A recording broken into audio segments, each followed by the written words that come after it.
नमस्कार दोस्तों, आपका बहुत बहुत स्वागत है मेरे क्लासेस पर। दोस्तों आज हम बात करने वाले हैं यूपी ट्रिपल एस सी कुछ लेटेस्ट अपडेट के बारे में। दोस्तों एक बात आप क्लियर कर लीजिएगा स्टार्टिंग में ही कि ये हम लेटेस्ट अपडेट बोलते हैं। इसका मतलब जो है कि जो आज के समय में जो आयोग के अंदर चल रहा है हम उसकी बात कर रहे हैं। अब ये आज जो चल रहा है ये कल को बदल भी सकता है, या जो कल चल रहा था वो आज कुछ बदल के आपको सामने आ भी सकता है। तो बहुत सारा ये कन्फ्यूजन ना रखा करेगा, जो आज चीज़ बोल दी गई है वो कल बिल्कुल परिवर्तित नहीं होंगी। ऐसा नहीं है, ये आयोग है और यूपी ट्रिपल एस सी आयोग तो किस चीज़ के लिए मशहूर है ये बात आप अच्छी तरह से समझते हैं। ठीक है, चलिएगा अब आज अपनी वीडियो शुरू करते हैं। देखिए हम पहला पॉइंट डिस्कस करने वाले हैं कि वीडियो री एग्ज़ाम को लेकर जो बजट आवंटन की बात करी थी हमने कि इसका बजट आवंटन ही नहीं हुआ है तो एग्ज़ाम अभी कहाँ से हो जाएगा। तो उस चीज़ के बारे में बात करेंगे कि बजट आवंटन जो हमारा अब बजट आया यूपी का क्या उसमें हुआ है नहीं हुआ है, अगर हुआ है तो फिर डेट हमारी कब तक की लग सकती है, क्या क्या प्रक्रिया होनी है। और एक चीज़ आपने कल सुन ली होगी और नहीं सुनी है तो हम उसके बारे में डिस्कशन करेंगे, वो है मार्च से शुरू होंगी 7,000 रिक्त पदों पर भर्ती प्रक्रियाएं। तो उसके बारे में डिटेल में चर्चा करेंगे कौन कौन सी भर्ती प्रक्रियाएं होंगी। ठीक है, और JA ग्राम पंचायत अधिकारी और AGTA की वैकेंसी इनमें सम्मिलित हैं तो कितने कितने पदों के साथ आएंगे। ठीक है, इन सभी के बारे में बात करेंगे। और साथ ही साथ हमने आपको कल की वीडियो में या परसों की वीडियो में आपको बोला था कि एक क्वेश्चन जो हमसे बार बार पूछा जाता है फिर से पूछा जाएगा, और वही बात हुई भी। फिर से बहुत सारे कमेंट आए बोरिंग टेक्नीशियन और JEE 2018 के परीक्षा परिणाम से संबंधित। ठीक है, और एक और नई नोटिस जारी हुई है आयोग की वेबसाइट पर, उसके बारे में देखेंगे किस चीज़ के बारे में है वो। और साथ ही साथ अब आप सभी को पता ही है कि JEE 2016 के क्या हो चुके हैं, अभिलेख सत्यापन शुरू हो चुके हैं, यानी कि DV वेरिफिकेशन। ठीक है, डॉक्यूमेंट वेरिफिकेशन DV शुरू हो चुके हैं। तो उससे संबंधित भी एक चर्चा करनी है आपके साथ में कि जो जो इनके अभी नहीं लगे हुए हैं हाल फिलहाल में और जिनको डॉक्यूमेंट्स लेके जाने हैं, कौन कौन से लेके जाने हैं और क्या क्या अपना इंतजाम कर लाना है, उसके बारे में चर्चा करेंगे। ठीक है, तो उसके पूरे PDF उसके बारे में दिखाएंगे आपके। ठीक है, तो ये पॉइंट आज हम डिस्कस करेंगे। तो अभी तक आपने अगर चैनल को सब्सक्राइब नहीं किया है तो प्लीज़ चैनल को सब्सक्राइब कर लीजिएगा और सभी दोस्तों के साथ में से शेयर कर दीजिएगा दोस्तों। ठीक है, अपने सभी दोस्तों के साथ में क्या कर दें, शेयर कर दें। और आपने अभी तक सब्सक्राइब नहीं किया तो प्लीज़ सब्सक्राइब कर लें। तो दोस्तों चलिएगा बिना किसी देरी के शुरू करते हैं हम अपनी वीडियो, देखते हैं अपना पहला पॉइंट। तो पहला पॉइंट देखने से पहले हम आपको एक चीज़ दिखाना चाहते हैं, उसके पर ही बात करेंगे कि हम क्यों कह रहे हैं ऐसी बात। ठीक है, वीडियो री एग्ज़ाम से संबंधित ही बात है, वो देख लीजिएगा। आपने शायद इसे पहले देख लिया हो और इसके बारे में हम डिस्कशन करना जरूरी है। क्यों जरूरी है, देखिए अधीनस्थ सेवा चयन आयोग का होगा अपना भवन। तो आपको एक बात क्लियर हो गई होगी कि आयोग का जो है बिल्डिंग दिखाई देती है वो उसका अपना भवन नहीं है, वो उन्होंने किराए पर ले रखा मामला, वहीं अपना ऑफिस बना रखा है। ठीक है, तो पिकअप भवन पर इनका क्या चल रहा है, कार्यालय चल रहा है इस समय। तो इसके लिए 1 करोड़ रुपए का प्रावधान किया गया है। देखिएगा ये बात क्यों कह रहे हैं, कोई भी परीक्षा जब करानी होती है आयोग के लिए तो उसका जो डिस्कशन है वो बजट के अंदर तो डायरेक्टली आता नहीं है। कभी आपने सुना है कि लेखपाल की परीक्षा होनी है उसके लिए इतना बजट आवंटन किया गया, तो जब वैकेंसी निकलती है तो उसका बजट आवंटन उसके साथ ऑटोमेटिक होता ही है, तभी वो वैकेंसी आती है सारे काम क्लियर होने के बाद में। लेकिन वीडियो री एग्ज़ाम के साथ में, क्योंकि ये वीडियो री एग्ज़ाम है, दोबारा एग्ज़ाम होना है, जो बजट आवंटन था पहले का वो हो गया, खर्च हो गया, सारे काम हो गए। अब री एग्ज़ाम के लिए बजट आवंटन के लिए ज़्यादा धनराशि की जरूरत थी, तो इसलिए इस बजट का इंतजार किया जा रहा था कि इसमें जो पैसे मिलेंगे उससे काम बनेगा। तो हाँ दोस्तों, आयोग के लिए पैसे मिले हैं और उस पर सारे काम होंगे और अब आपकी डेट जल्द से जल्द लगेगी। और कब तक लगेगी उसके बारे में और चर्चा कर लेते हैं। देखिए एग्ज़ाम डेट की बात ऐसी रही है कि अगर इन्होंने अभी इसी वीक से मतलब जो हम नेक्स्ट वीक आने वाला है, होली से पहले पहले अगर इन्होंने ज्ञापन भेज दिया शासनादेश के लिए कि भाई हमारे लिए बजट आवंटन कर दिया जाए, हम वीडियो का री एग्ज़ाम कराने वाले हैं, और तो काम और जल्दी हो जाएगा। अगर उन्होंने सचिव साहब ने आयोग की तरफ से जो भी प्रक्रिया है उसमें अगर ज़रा सी देरी कर दी गई, मतलब होली के बाद भेजा गया, तो प्रक्रिया और लेट हो जाएगी। ये बात आपको समझ में आनी चाहिए। ठीक है, तो आप किसी भी समय ये शासनादेश मिले तो आपका जो मार्च है पूरा वो तो टेंडर कंपनी और ये सब डिसाइड करने में निकल जाएगा, और सारी चीज़ें दुनिया भर की चीज़ें चलनी है, फिर डेट डिसाइड होगी और सारी चीज़ें। तो उस मामले में आप समझिएगा अप्रैल का लास्ट के हम बारे में पहले से बोलते आ रहे हैं, लेकिन ऐसा भी संभव नहीं होता दिखाई दे रहा है, क्योंकि अप्रैल में भी परीक्षाएं और भी होनी है अभी। ठीक है, जिसमें बंद दरोगा की परीक्षा मुख्यतः से है और जूनियर असिस्टेंट की परीक्षा भी है। और जो हमारी परीक्षा है वो अप्रैल लास्ट में अगर कोई डेट मिली तो मिली, वरना आप मई में मान के चलिएगा।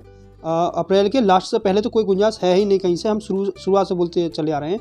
लेकिन अब जो पूरी प्रक्रिया है वो उससे पहले पूरी नहीं होनी है, प्रक्रिया दिन सारे काम होने हैं। अगर वो प्रक्रिया समय से पूरी हो जाती है तो ठीक है, क्योंकि जिसके लिए आयोग बड़ा फेमस है, सारी प्रक्रिया इसके बड़े धीमे धीमे पूरी होती हैं।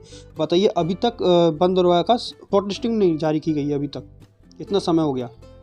और दोस्तों अब हम बात करेंगे मार्च से शुरू होंगी 7,000 रिक्त पदों पर भर्ती प्रक्रिया, इसके बारे में किस बेस पे बोल रहे हैं ये, तो उसके बारे में दिखाते हैं आपको। देख लीजिए दोस्तों, ये है वो खबर जिसके बारे में हम बात कर रहे थे कि मार्च से शुरू होंगी 7,000 पदों पर भर्तियां। ठीक है, उत्तर प्रदेश अधीनस्थ सेवा चयन आयोग मार्च से भर्ती प्रक्रिया शुरू करेगा। इसमें 7,000 से अधिक पदों पर भर्तियों के लिए आवेदन लिए जाएंगे। ठीक है, जिसकी जिन्होंने पीटी दे रखा है ना, उत्तीर्ण कर चुके हैं, वो पात्र माने जाएंगे।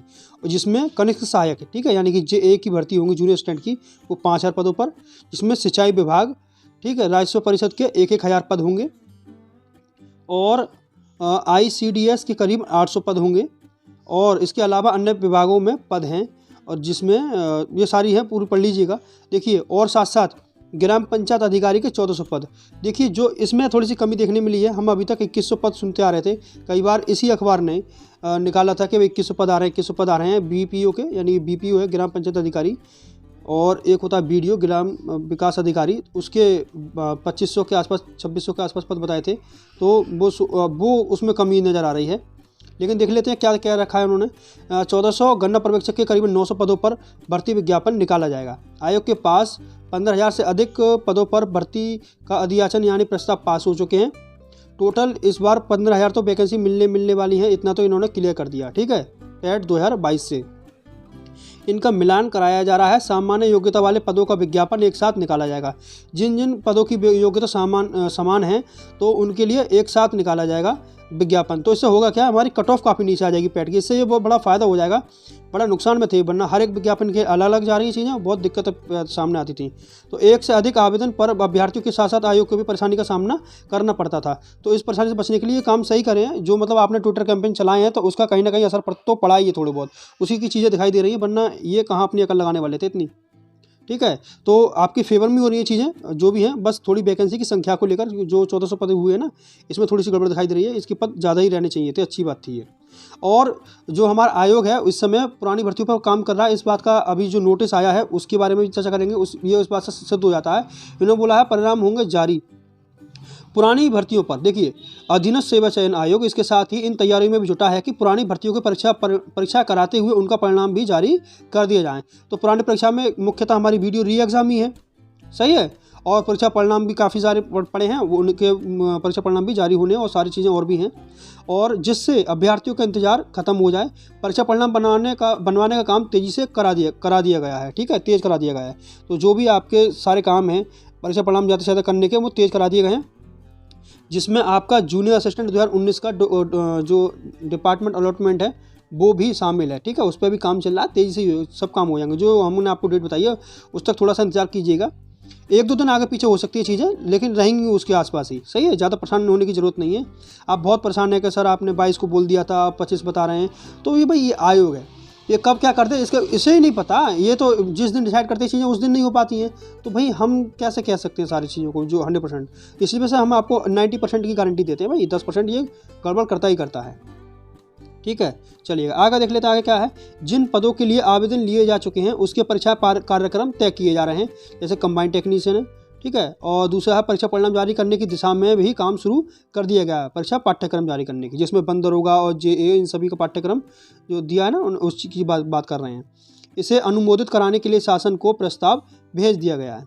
तो सारे काम तुम आपके फेवर में ही चल रहे हैं। जो भी काम हो रहा है आपके लिए ही हो रहा है। आप निश्चिंत रहें उस चीज़ को लेकर। थोड़ा बहुत समय तो लगता ही है। ये आयोग इतनी धीमी गति से काम करने वाला, एक भर्ती को 5-5 साल तक अगर ये इतनी तेज़ी से काम कर रहा है, तो ये इसकी रफ्तार बहुत ज़्यादा मानी आप ये, सही है ना। चलिएगा अब बात कर लेते हैं अगले पॉइंट के बारे में।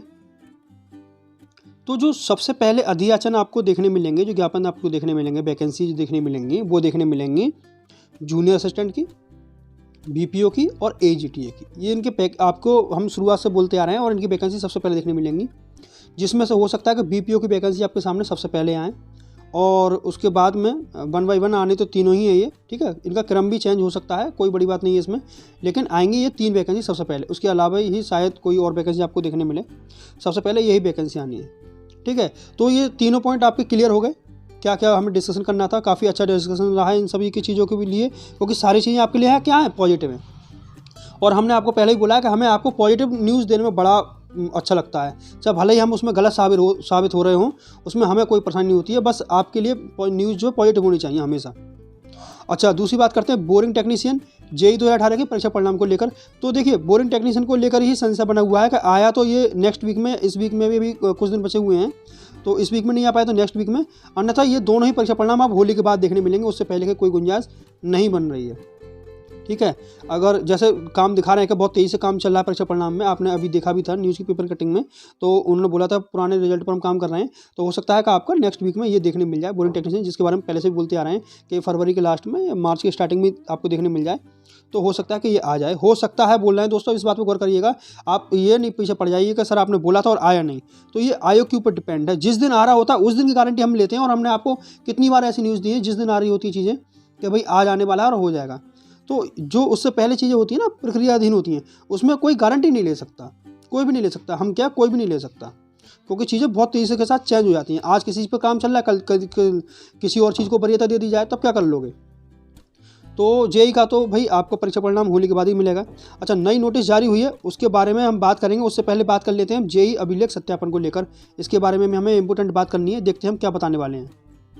दोस्तों, हमें इससे संबंधित जो बात करनी थी आपसे वो ये है कि जो जूनियर इंजीनियर के इस समय डॉक्यूमेंट वेरिफिकेशन चल रहे हैं, उसमें जो प्रपत्र हैं आपके, जो भी आपके डॉक्यूमेंट्स हैं, वो किस वरीयता में लगाए जाने हैं, आपको वो बताना है। ठीक है, उसके लिए बारे में बताना है कि क्या क्या, जिससे आप घर से करके ले जाएं तो आपको कोई परेशानी का सामना ना करना पड़े। ठीक है, तो आप देखिएगा उनका क्रम क्या रहने वाला है। क्रम के लिए ही दे रखी है सारी चीज़ें कि मूल आवेदन पत्र, शैक्षिक अर्हता और अन्य अभिलेखों के संलग्न किए जाने का क्रम। तो पहले नंबर पर मूल आवेदन प्रपत्र होना चाहिए, जो आवेदन आपने कर रखा था वो होना चाहिए। उसके बाद वरीयता।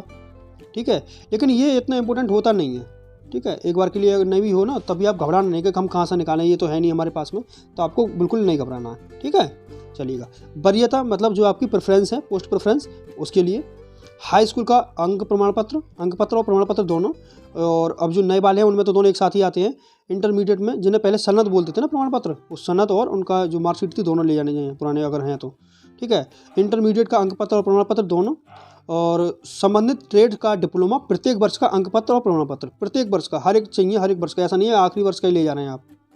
लंबवत आरक्षण की स्थिति में SC ST OBC श्रेणी का जाति प्रमाण पत्र और EWS श्रेणी से संबंधित प्रमाण पत्र, अगर आप जो भी आपकी कैटेगरी है उससे संबंधित, एक जनरल को छोड़कर, अपना क्या बनवा कर ले जाएं, जाति प्रमाण पत्र बनवा कर ले जाएं। ठीक है। अच्छा, 36 आरक्षण की बात कर ली जाए तो इसमें स्वतंत्र सेनानी और विकलांग तथा भूतपूर्व सैनिक से संबंधित प्रमाण पत्र, ये आप अपने ले जाइए, अगर जो भी इससे संबंधित है, 36 आरक्षण से संबंधित है तब। ठीक है, बनना तो ये आपको स्किप करना पड़ेगा। और आरक्षण की स्थिति में है तो निवास प्रमाण पत्र, अगर आप आरक्षण ले रहे हैं इन सब कैटेगरी का, तो आपको निवास प्रमाण पत्र यानी कि मूल निवास प्रमाण पत्र आपको दिखाना पड़ेगा, जो तहसील से आसानी से बन जाता है। अगर नहीं बनवाया हो तब भी आपको 2 दिन में बन जाएगा, चल जाएगा। और जो भी समस्याएं अगर डॉक्यूमेंट वेरिफिकेशन को लेकर किसी के हैं तो आप कमेंट बॉक्स में छोड़िएगा, हम उसको पूरी तरह से आपका निवारण करेंगे, आपको बताएंगे। किसी डॉक्यूमेंट्स में अगर नाम में गलती को लेकर आपको समस्या है कि कब के डॉक्यूमेंट्स बने हुए, उस चीज़ को डेट को लेकर कोई कुछ समस्या है तो आप ज़रूर बताइएगा, हम आपको ज़रूर बताएंगे उसके बारे में। अच्छा, ये लिखा हुआ है कि नोट है कि सभी अभ्यर्थी अभिलेखों की स्व प्रमाणित छायाप्रति संलिखित करें। जो भी आप फोटो स्टेट करा के ले जाएंगे उस पर आप नीचे लिखेंगे सेल्फ अटेस्टेड और अपना नाम, अपना सिग्नेचर वगैरह, सारी चीज़ जो आपको करनी है वो आप करेंगे। ठीक है, चलिएगा। और अब जो हमारा अंतिम पॉइंट बचा है डिस्कशन करने के लिए वो है कि जो एक नई नोटिस जारी हुई है वो किस बारे में जारी हुई है, हम उसके बारे में भी एक बार ज़रूर देख लेते हैं। तो ये भी बड़ी पुरानी परीक्षा है और ये इस बात का सबूत है कि ये वाकई में आयोग हमारे पुरानी वैकेंसी पर बहुत ज़्यादा और बहुत गंभीरता के साथ काम कर रहा है।